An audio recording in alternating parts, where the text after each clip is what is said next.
Now, coming on to our prime event, prime item in today's annual meet. Again, what a pleasure to be introducing the next person, Tram Nguyen. I just wanted to double check, is Tram with us already, Divya? Can you please confirm? Should we go ahead? Yes, he is. Yeah, she is. Yeah. Perfect. Thank you, Rita G. Tram Nguyen is a state representative who serves the 18th Essex District in Massachusetts House of Reps. She represents the towns of Andover, Boxford, North Andover, and Tewksbury. Nguyen serves on the House Committee on Personnel and Administration, the Joint Committee on Housing, the Joint Committee on Mental Health, Substance Use and Recovery, and the Joint Committee on Municipalities and Regional Government. Nguyen was born in Vietnam and moved to the United States as a political refugee when she was 5 years old. She was raised in the Merrimack Valley and currently resides in Andover. A grad from Methuen High School, she enrolled at Tufts University as a first-generation college student. Before deciding to study law, Nguyen believed she wanted to study medicine and become a pediatrician. Her love for children led her to become involved with the Jumpstart program, providing education to help underprivileged children develop literacy skills at a young age. However, her involvement with Jumpstart led Trum to realize that she wanted to continue to help families such as these and prefer to make change through policy, not medicine. Nguyen received a degree in sociology and American studies from Tufts University and then her JD from Northeastern University. Prior to being elected, Ms. Nguyen was an attorney at Greater Boston Legal Services, providing support for domestic violence survivors, workers, seniors, veterans, people with disabilities, and children, working in partnership with statewide coalitions, lawmakers, and lawmaking bodies. She also advocated for legislation that address issues of racial and economic justice and protect the rights of the most vulnerable populations. Nguyen also led the Nail Salon Initiative, an initiative to help low-wage workers fight wage theft.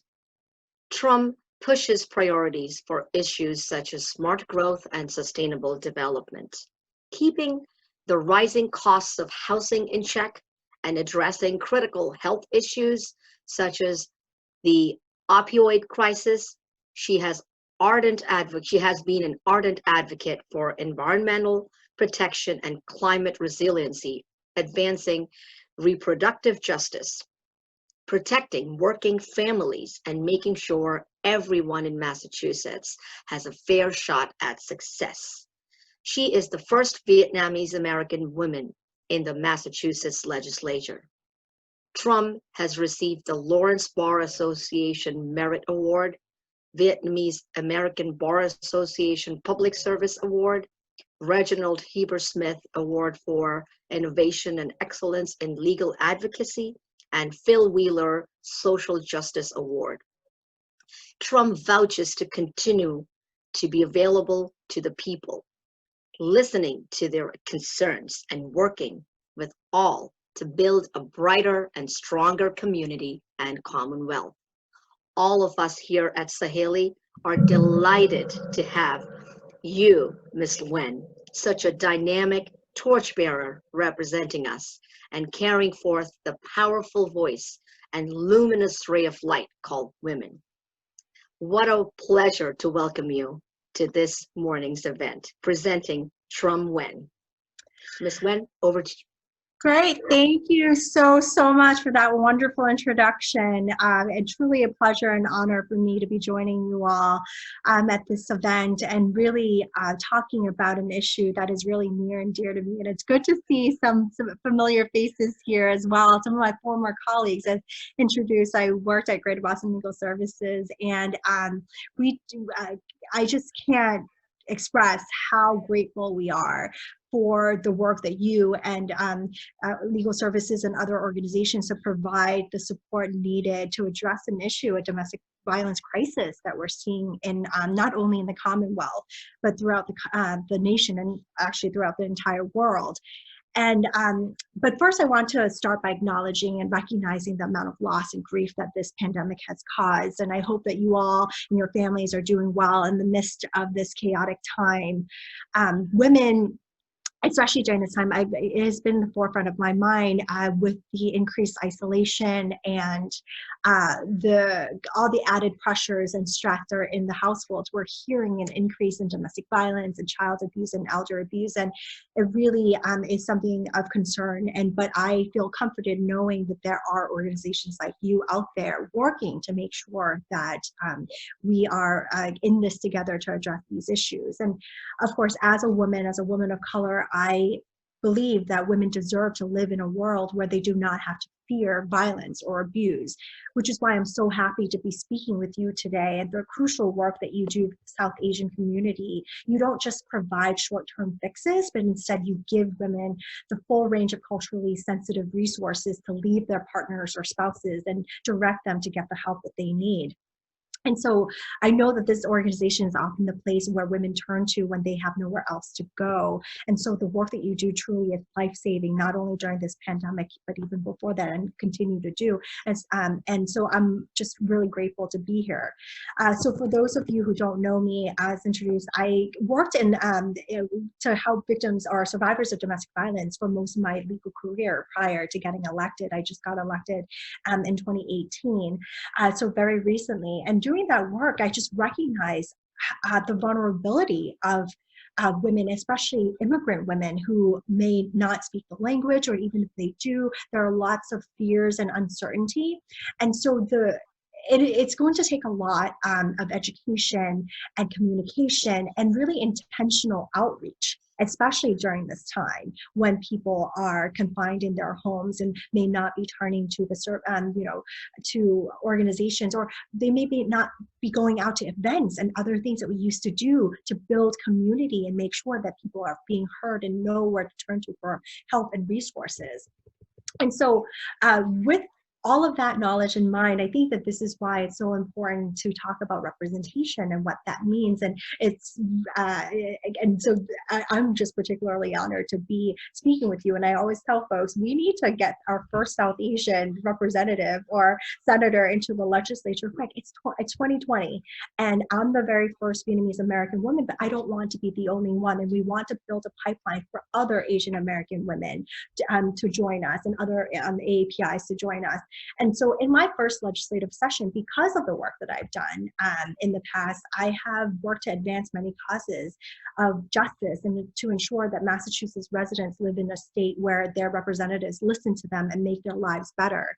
It's also important for us to elect elected officials who understand the experiences and hardships that people go through, so that we can craft policy that better address those issues that vulnerable communities face. And so with my direct knowledge of not only representing clients in the courtroom, as mentioned, with survivors of domestic violence, low-wage workers, veterans, people with disabilities, seniors, I was able to see how policies directly affect these vulnerable communities. And I remember seeing the scale and intensity of abuse caused by domestic violence. We received calls from women in abusive relationships who had nowhere to turn. And I know that many of them could not see a way out and didn't know where to turn to for help. And that was why the work that you all do to provide cultural competent type of assistance really would allow people to open up and even identify the signs, because there is still a lot of stigma in our community. I know that, not only in the South Asian community, but all Asian communities that I've seen.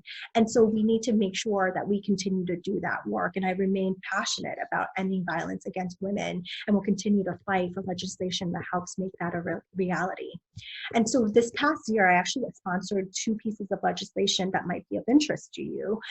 One is to combat sexual assault, the epidemic on college campuses. The first bill would require colleges and universities to do a climate survey to investigate instances of sexual assault, because again, there is still that stigma, and we want to make sure that there are ways to find out what is actually happening on campuses. Are people reporting? And if not, what can we put in place to make sure that we make the reporting easier and the data collection more robust?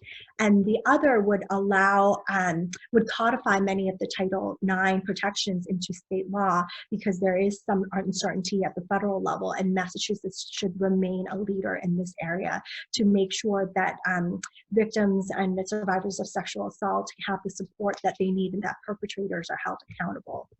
And so So, Ms. Tram, fantastic insight that you're providing, and the listeners are absolutely enjoying it so much. With your permission, may I delve into it slightly deeper and ask you a question? Absolutely. That we have received from our listeners and our viewers. You worked at the Greater Boston Legal Services, providing legal services to domestic violence survivors. Can you share with us as to what were some of the challenges that you faced helping while you were helping domestic violence survivors, and how did your experience working with survivors inform your advocacy work as a representative? Oh, absolutely. So as I started talking earlier, there are many obstacles when it comes to being intentional in the outreach. So the number one obstacle is really getting the people to even know that legal services exist, right? These are not types of services that are available in many of these countries where people came from. In fact, I like to say, and so I know that Manisha is on here, and I was in the same unit as she was in the family law unit. And some of the stories we told, I remember having this woman who came to me, and she was like, well, are you a real attorney? And how come you have to pay? That concept is just not, something that they're familiar with, because I don't think that there are free attorneys back in Vietnam or anywhere else.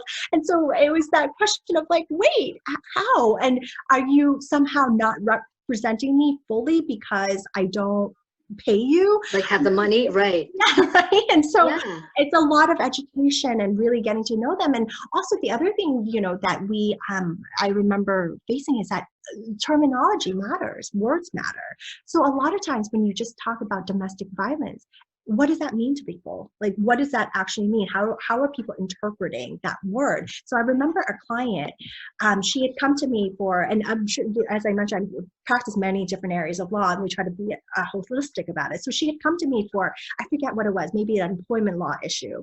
And we were talking about her family life, and, she's like, oh, my husband's totally fine, everything's fine. And then all of a sudden, 6 months later into her case, I got a call Christmas Eve, actually. And she was in the hospital.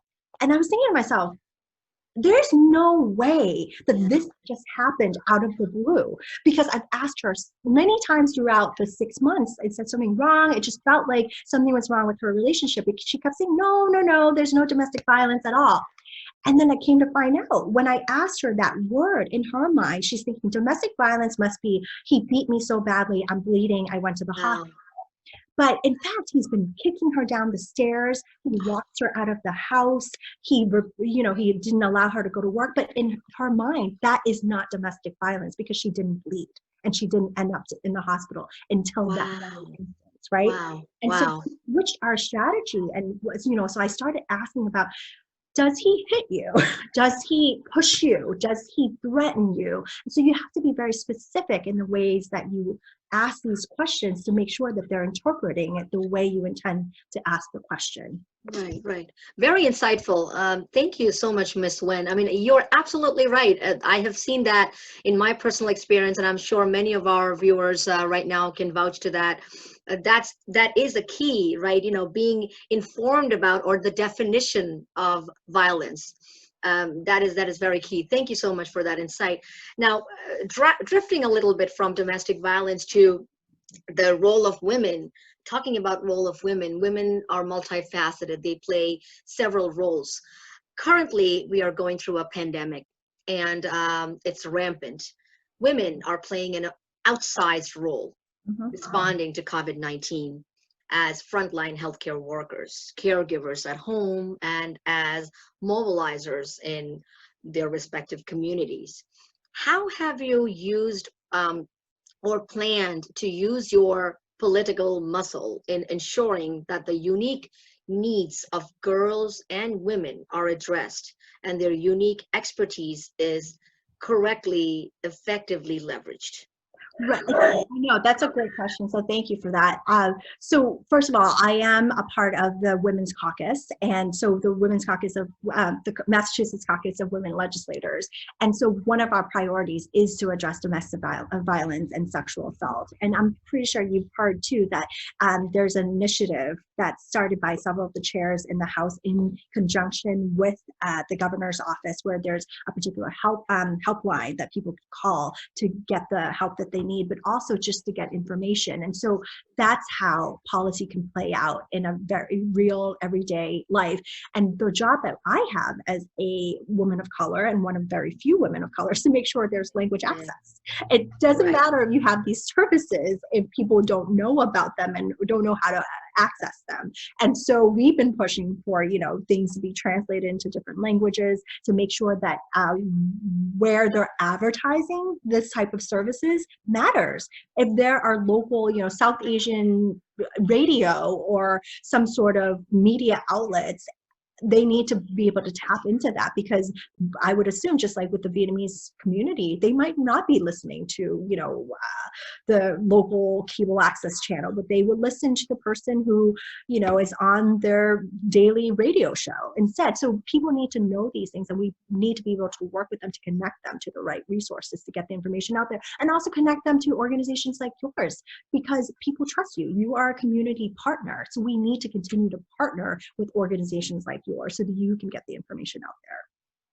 Thank you. Thank you so much. And again, you were just so eloquent. I sometimes lose track of time just listening to you. And I went on earlier too, so I was wondering you stopped me because I had so much to say. And I was like, no, you are absolutely, no, everything that you said, you're saying makes so much sense. And I'm sure everybody's feeling that way. You know, you're just so engrossed in listening to what you're saying. You're so dynamic. Thank you, Ms. Nguyen, for entertaining these questions. Now, again, drifting a little bit towards voting. That is right now, you know, everybody's eyes are on that. Some of us are choosing to do mail-in votes. Some of us are going to do early voting. I know I'm going to do early voting. So that's the talk of the town right now. So you, as one of the insiders, how do we make sure that new citizens of the U.S. know the importance of voting? There'll be a lot of first-time voters or voters who have not voted in the past, but, you know, want to vote now. How do you think we should spread the message and make them feel safe to vote? You know, talking about equality, equity, you know, inclusion. How do we go about that and spread the message of importance of voting and make sure that they feel safe to vote? So number one is to make sure, again, that we create materials that are in the particular languages and ask trusted community members to be spreading those words. So we would love to work with you. I actually have a very large South Asian community here, and we try to put out messaging in the particular languages as well. Unfortunately, before, you know, I would recommend prior to the pandemic, I would say go to these events and give out the information, but unfortunately we can't do that now. So we have to find other ways, like if they have a newsletter, put the information in there. And also encourage mail-in ballots, but remind people that because of the issues with the USPS, that they should drop it off at their town hall or city hall.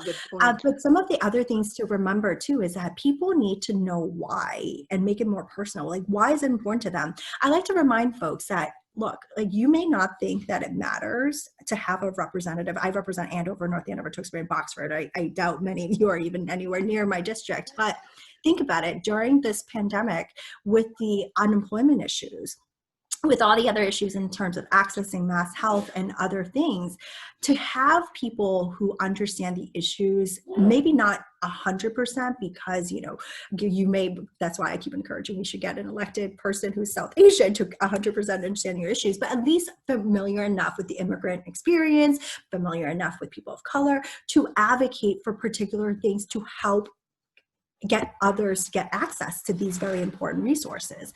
And so for me, I think that what we certainly could do to let people know is that this is how it could affect you in day to day. We can make sure that we are funding particular programs that are important to you, that we are working on issues like education and, you know, access to resources for seniors and for immigrant communities. All of these things come from the state level. And if you have people at the state level pushing for these things, that impacts you at a very local level. Most people pay attention to the federal government. They're like, that seems so far away, you know? So remind them, politics is local. It's, you know, if things are happening in the state, at the federal level that we are unhappy with, we can do other things in the state to make sure we protect those rights, right? And, you know, many of you have been paying attention to what's happening at the Supreme Court as well, with the threats on the rights of so many vulnerable communities. Well, Massachusetts has been a leader on these issues, and we want to continue to be a leader on that. And so those are the things that we could be working together here, right? You know, right in your home state. Correct. Thank you. Thank you so much, Ms. Nguyen. Talking about Supreme Court and the legal justice system, I have a question to ask you. Recently, Chief Justice Ruth Bader Ginsburg passing has left a big vacuum in our justice system and made it lopsided. Can you reflect on her life and how immigrants have made this country, you know, talking about voting, talking about the importance of immigrants having voting rights and being able to vote, being safe, feeling safe to vote, how immigrants have made this country what it is today, and how her family was a great example of it. Absolutely. It was such a great loss. And I share in mourning just an amazing icon for young women, for older women, just for equality and freedom and justice for all. That was what she dedicated her career to, advocating, to be an advocate for these communities that really need their voices uplifted. And for me, I remember in law school thinking, like, if she could make it, I could make it. And I think that is such a powerful message that we need to continue to instill in the younger generations, that her quote was, women belong in all places where decisions are made. And that continues to be true. And we need to be more intentional about it. And because of her death, it has inspired so many people to come out and be active, because they see how the political process could trickle down to actually affect them, how voting for the right president could result in a justice who wants to fight for equal rights versus someone who doesn't. That is very powerful. And also, we need to think about what the long-term effects of this is. This is a lifetime appointment. People need to understand the gravity of the situation that we're in and the legacy that she's left behind. She has inspired a whole generation of folks to speak out for rights. And I want to remind people that she didn't only fight for women's rights. She fought for the rights of everyone, the LGBTQ community, people with disabilities. And I also hate to think that these issues are women's issues. That, like, the issues of equality affects everyone. Domestic violence affects everyone.